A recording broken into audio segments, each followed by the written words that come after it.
500 de euro, asta în cazul în care vă expiră și permisul. Înainte trebuia ceva, o hârtie de autenticitate sau ceva de genul de la consulatul, iar CQC-ul, CPC-ul în română, este vorba despre permis, adică despre preschimbarea permisului românesc în permis italian.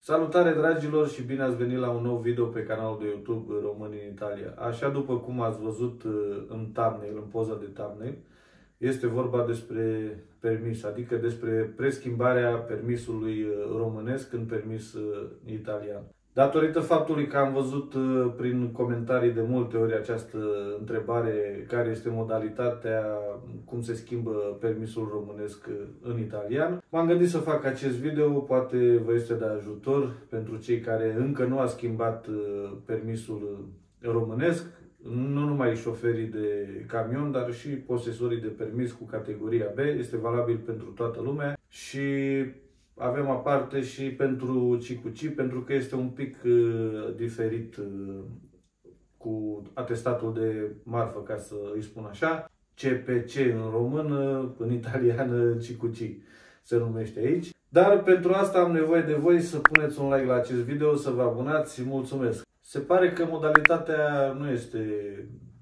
pe atât de complicată pe cât credeți voi. Nu este nici pe atât de ușoară cum sunt în alte țări. Din ce am auzit, pui permisul în plic cu cererea preschimbării și îl trimiți către organele competente să ți-l schimbe.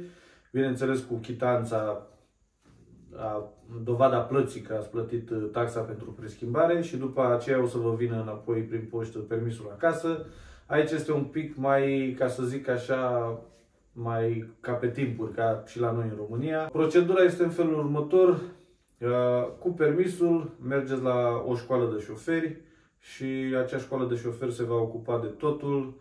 Înainte trebuia ceva, o hârtie de autenticitate sau ceva de genul de la consulatul României, de pe teritoriul unde vă aflați. Dar de câțiva ani de zile, cred că undeva la 5-6 ani de zile, au scos acea autenticitate care era nevoie de ea pentru permis și puteți să mergeți direct cu permisul fizic. Mergeți la școală, îl predați, o cerere pentru conversie se numește aici, aici nu se numește schimb de permis, cambio sau se numește conversia de patente. Mergeți la școală, o să vă coste undeva la 250 de euro, este taxa. Bineînțeles că taxele propriu-zise sunt undeva la vreo 90 de euro, 80-90 de euro. După care până la 250 vă dați seama că sunt câștigurile școlii, undeva la 170 de euro, ceva de genul 160 de euro. Practic, permisul se schimbă la o instituție, se face această conversie, aici se numește motorizațiune, se numește. Acolo aparține și cu permisele, aparține și cu atestatele, aparține și matriculări în mașini. Acolo se face cam tot ce depinde despre imatricula mașini, permise și atestate. Dar asta ce înseamnă? Să vă luați o zi liberă, să mergeți să plătiți taxa, să luați marca d'abolo. Este un timbru care trebuie să-l luați, nu mai mi-aduc aminte exact sumele, dar undeva cred că se apropie de 90 de euro. Și plus că pierdeți timp să mergeți la motorizațiune, să vă faceți o programare, că nu vă primește așa tamnesam. Să scrieți cererea, dacă știți limba, nu știți, sunteți la început, în fine. Deci, cel mai simplu, mergeți la școala de șoferi și cereți o conversie de patente, că așa se numește aici, undeva la 250 și se ocupă ei de totul. Și, bineînțeles, poze. Aici nu vă fac ei poze, mergeți ori la un centru fotografic, ori dacă nu, la aparatele acelea stradale, la machinete, care aici este 5 euro și vă scoate 4 fotografii de permis, pașaport și așa mai departe, chiar și buletin, pentru că aici nu vă fac poze ca la noi, vii și îți face poza direct atunci operatorul de la, cum e la noi, la poliția municipală, nu știu cine se ocupe de permise de buletine. Aici te duci cu poza și după poză ți-o scanează și ți-o atașează la permis, buletin și așa mai departe. Cam asta este procedura pentru permis. Durează undeva la 2-3 săptămâni conversia. Când se schimbă din românesc sau din altă țară, nu știu, în italian, durează undeva la 2-3 săptămâni. De obicei, când îl preschimbi, să ai permis italian și să-l preschimbi, durează undeva la 4-5 zile, maxim o săptămână. Trecem la partea a doua, de la permis. De exemplu, ce am spus înainte este valabil pentru toată lumea, și pentru cei cu permis de profesioniști și pentru cei care au decât categoria B. Trecem la partea a doua pentru șoferii profesioniști, care, după cum se știe, la noi în țară, permisul este permis, atestatul de marfă este separat, un alt da? Care aici în Italia nu funcționează așa. În Italia nu mai ai atestatul propriu fizic, ca să zicem un card, ai aici unde ai categoriile pe spate, eu o să blurez ca să nu se vadă, unde ai cu toate categoriile, dar aici nu cred că contează nimic, o să-și arăt unde ai categoriile aici. În dreptul la C și la CE îți arată un cod 95, și de când scade și la CE și la C. Deci codul acela 95 înseamnă că ai atestat de marfă. Așa se pune aici, se trece pe permis. La noi, cum am spus, este cartelă fizică. Ce vroiam să lămuresc? De exemplu, dacă aveți permisul de făcut conversia din românesc în italian, iar cicuciul, CPC-ul în română, vă expiră, să zic, un an mai târziu sau 2 ani mai târziu după permis. Permisul vă expiră și trebuie să-l schimbați. Mergeți și faceți conversia doar pentru permis, pentru prima dată, iar după 2 ani de zile, când vă expiră atestatul, mergeți, faceți cursurile pentru atestat, pentru că aici nu se dă examen, se face un curs pentru atestat și la finalul cursului, pur și simplu, o să obțineți atestatul, dar când ați terminat cursul, o să preschimbați din nou permisul, pentru că o să vă trebuiască să vă treacă acest cod 95 în dreptul la categorie. Aici nu știu dacă focalizează, dar înțelegeți voi despre ce este vorba. Deci dacă aveți de făcut conversia astăzi de permis și cicuciul vă expiră peste un an, să luăm un termen așa, schimbați permisul acum, după un an de zile când faceți cursul pentru cicuciu, o să schimbați din nou permisul, cum am spus, trebuie să vă treacă codul 95, dovada că aveți atestat marfă. Nu este nicio problemă dacă faceți conversia de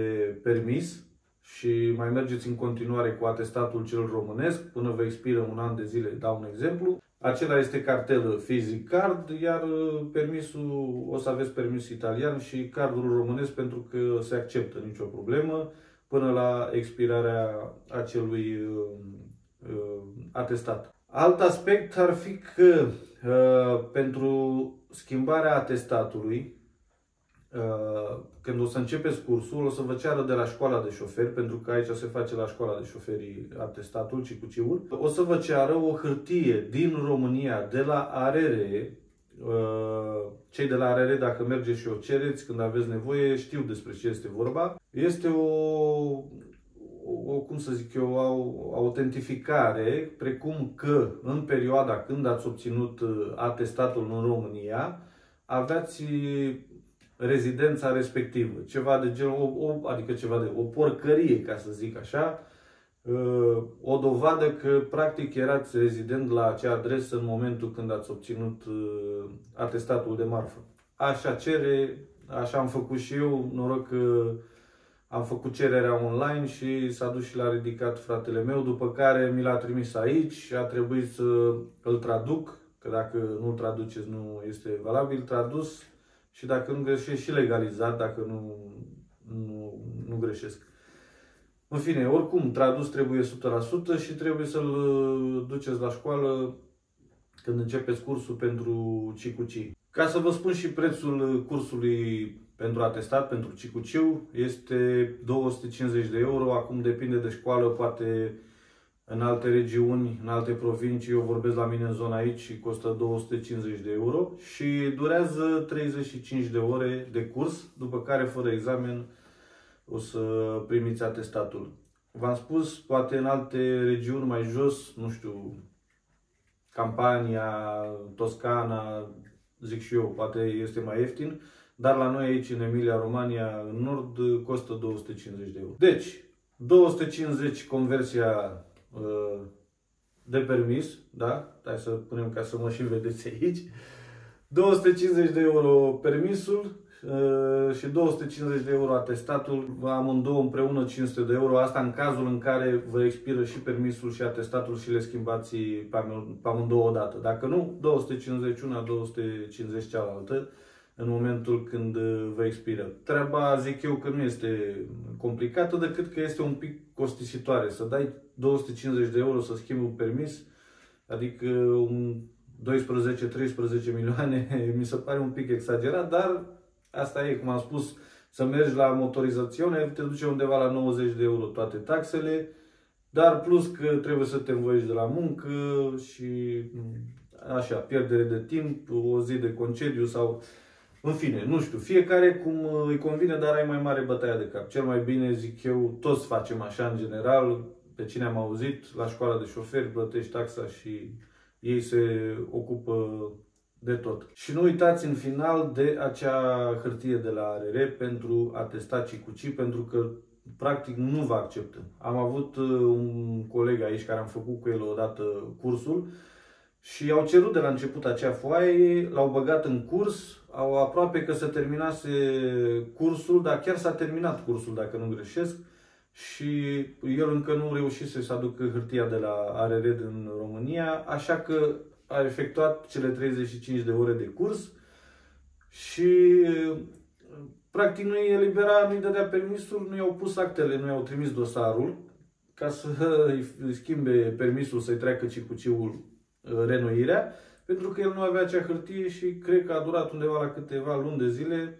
până nu a dus hârtia, nu s-a putut efectua schimbarea. Și altă chestie, că era să o uit, dar o spun acum spre final, în momentul când predați permisul, că sigur o să găsesc această întrebare în comentarii și bine că mi-am adus aminte, în momentul când o să predați permisul la școală să îl schimbați, ei vă eliberează o foaie, folia rosa se numește aici, prin care atestă că aveți permisul predat pentru conversie, pentru schimbarea din românesc în italian și cu acea folie rosa circulați ca și cum este permisul. Bineînțeles, practic o dovadă, nu este nimic special, dar aici se numește folia rosa. Practic este ca și când ai luat sala aici pentru permis pentru categoria B.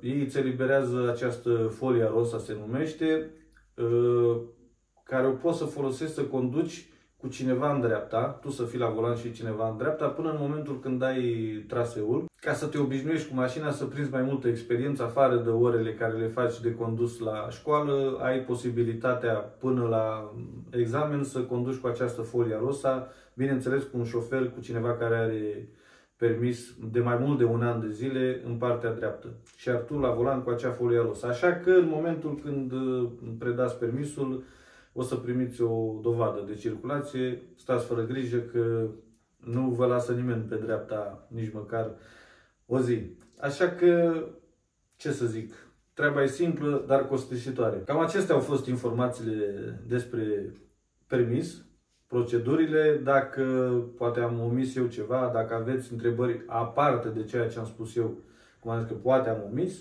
vă aștept în secțiunea de comentarii, ne întâlnim acolo să mai discutăm și să vă mai răspund la alte întrebări legate despre permis și atestatul de marfă. Eu am fost George, vă mulțumesc că ați stat alături de mine până la final. Dacă v-a plăcut acest video, puneți un like, abonează-te și tu la canal, că în acest mod YouTube-ul ne bagă în față și vor vedea câți mai mulți oameni canalul nostru de YouTube și așa ușor, ușor creștem și noi. Și încă o dată îți mulțumesc de like, abonare. Până data viitoare, vă țuc de nu vă vedeți. Ciao!